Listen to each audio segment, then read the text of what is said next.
Saturday morning லஞ்சுக்கு காணாங்கழுத்தி மீன் வாங்கியிருந்தேன். அதோட கூட கொஞ்சமாக இறால்.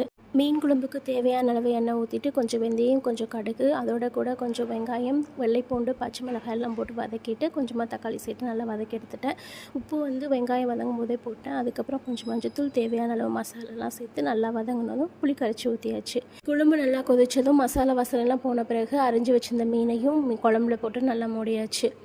10 மினிட்ஸுக்குள்ளே சிம்லேயே வச்சுருந்தோம்னா மீன் நல்லா வெந்து வந்துடும். ஈராலை நல்லா க்ளீன் பண்ணி எடுத்த பின்னாடி கொஞ்சமாக எண்ணெய் சேர்க்கணும். ரொம்ப எண்ணெய் சேர்த்தா ட்ரை ரோஸ்ட் ஆயிரும். கொஞ்சம் கடுகு, கொஞ்சம் சோம்பு, கொஞ்சம் கருவேப்பிலை, அதோட சேர்த்து மஞ்சத்தூள் சேர்த்துட்டு அடுப்பை ஆஃப் பண்ணிவிட்டு இப்போ ஒவ்வொரு மசாலாவாக சேர்த்துட்டு உப்பையும் சேர்த்துட்டு நல்லா பரட்டி எடுத்துக்கலாம். ஈராலையும் சேர்த்து பரட்டி எடுத்துகிட்டு ஸ்டவ்வை ஆனில் பண்ணி வச்சுட்டு கொஞ்சமாக தண்ணி ஊற்றி நல்லா வேக வச்சுட்டு நல்லா ட்ரை ரோஸ்ட் பண்ணி எடுத்துட்டோம்னா சூப்பராக இறால் வந்துடும்.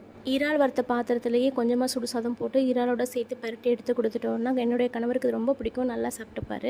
உங்களுக்கும் பிடிக்குமா? வாழ்க வளமுடன்.